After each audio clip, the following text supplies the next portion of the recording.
frères et sœurs, il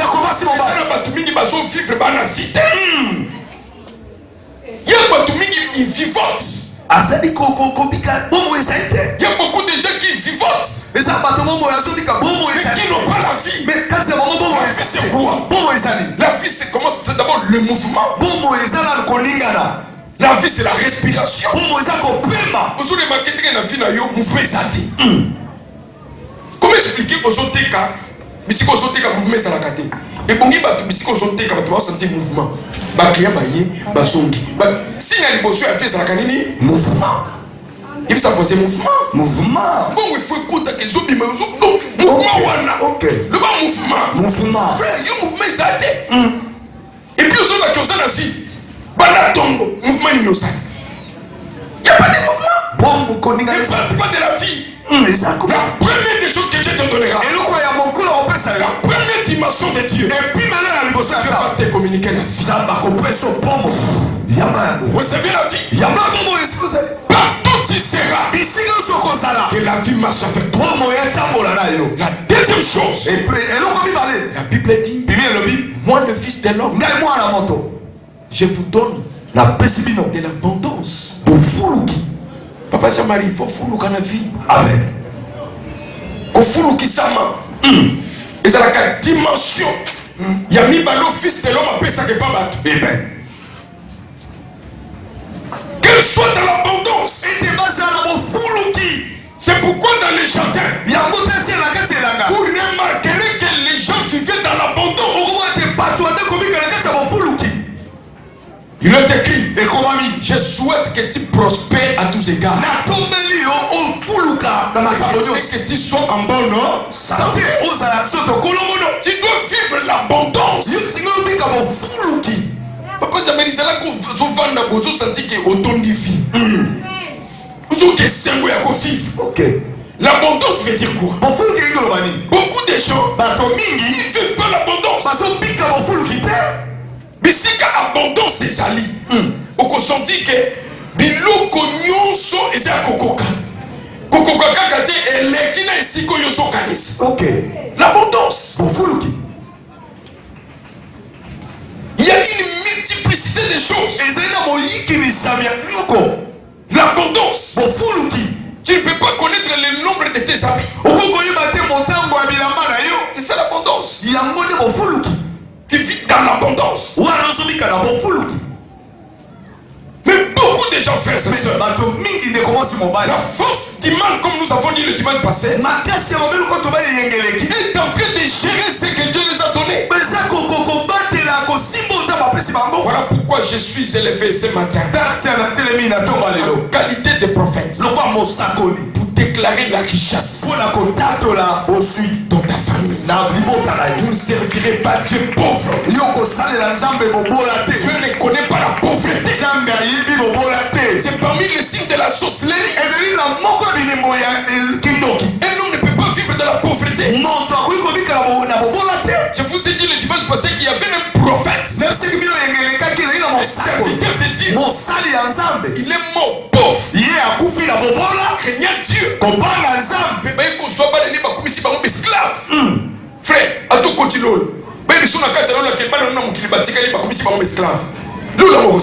Vraiment. Que Dieu vous bénisse. Ça va pas dans la vie. Et ne donnez pas, ne vous mettez pas dans le rang de pauvre. Qu'est-ce que j'aimerais définir ici? Vous devez mettre dans votre tête que la pauvreté c'est un état d'esprit. La pauvreté c'est un état d'esprit.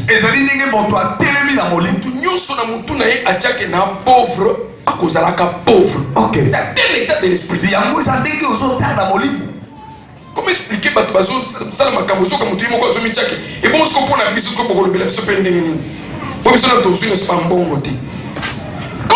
il faut pas te mettre dans un état de pauvre. Vois-toi grand, les gens te verront grand. C'est ce que l'homme voit, ce qui peut être attiré par lui. On ne peut pas attirer ce qu'on n'a pas vu. Ce que tu vois, c'est ce que tu as tué. Tout ce que tu attires, c'est ce que tu vas posséder. Et ce que tu possèdes, c'est ce que tu vas dominer. Ce que tu vas dominer, c'est ce que tu vas assédiner. Voyez bien, regardez bien, avant qu'Abraham soit père de multitude, Dieu lui dit, sors de ta tente. Il est sorti. Dieu lui dit, regarde le ciel.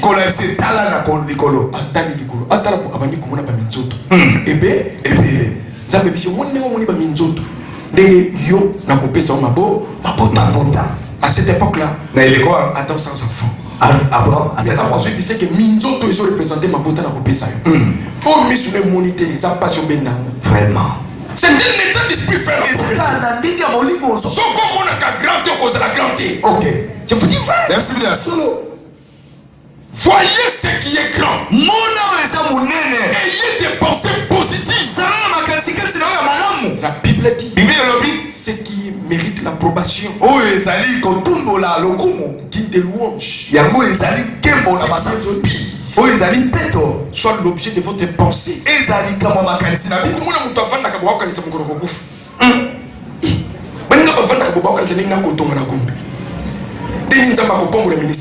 Vraiment.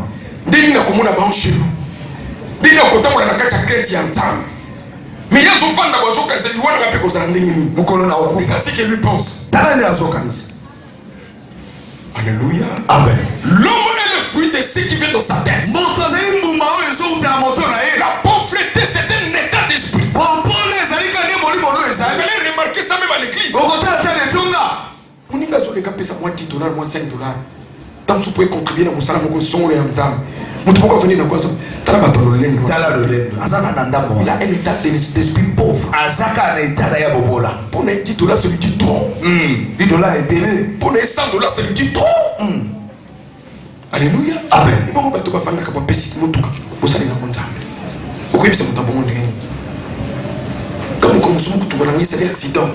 Donc il faut que vous puissiez pesa mbate ka muso ba koso meloko ye basomo na ndimi na tango na makolo na pesa basomo biloko amen amen. Frères et sœurs, dans la vie, il y a un certain moment lorsque ton état d'esprit est pauvre.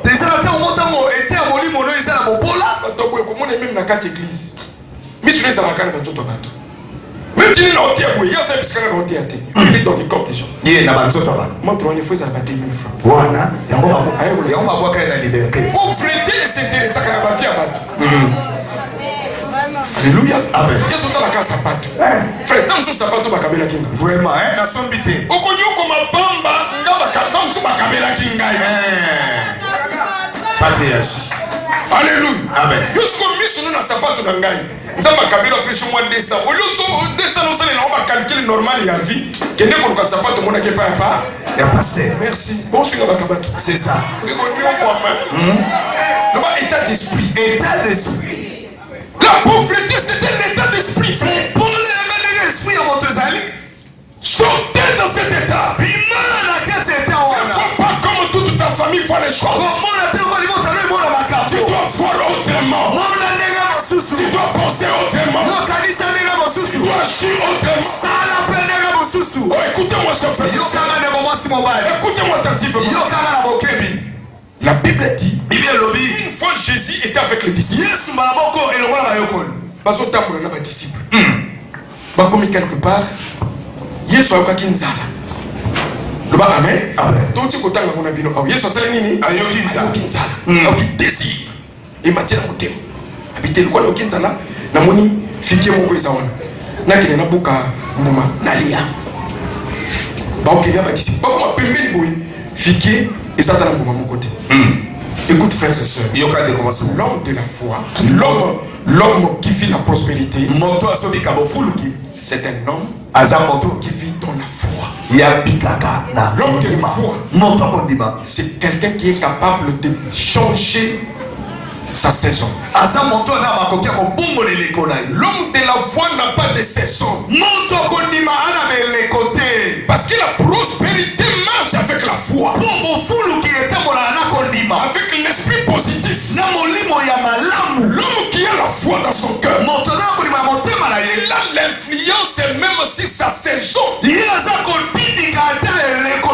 Yesu koma boye poalia mbuma nzete amoni ata mbuma moko te. La Bible dit que Jésus maudit directement l'arbre. Tu es maudit. On l'a quand même mauvais. Et puis pourquoi ils sont là parce que mbuma a payé sur résultat ils sont venus kolukate. Ok, frères et sœurs, l'homme qui aime la prospérité a la possibilité d'influencer même sa saison. Amen. Oh elanga nana bilanga ti nana ebi posalanga il faut elanga kokisa ngo c'est tout ce que moi je sais oh coronavirus frère tant les autres c'est le coronavirus c'est ça ba jumbo we belle la tango pepa yes oui donc témoigner excuse biso batuya tala kaka na jango ça ba tombo bi la jango amen ça ba basali kombo de kutuba na poto liboto ça ba na jango n'est pas oui particulièrement dans Dieu. Tu te distrais pour rien. Oui, frère, mais qui te dit ça? L'homme de la foi a de l'influence sur sa saison. Il faut remarquer que c'est ma saison. Pourquoi ils figure sont produits? Ok. Quand c'est ta saison, tu as de l'influence. Tu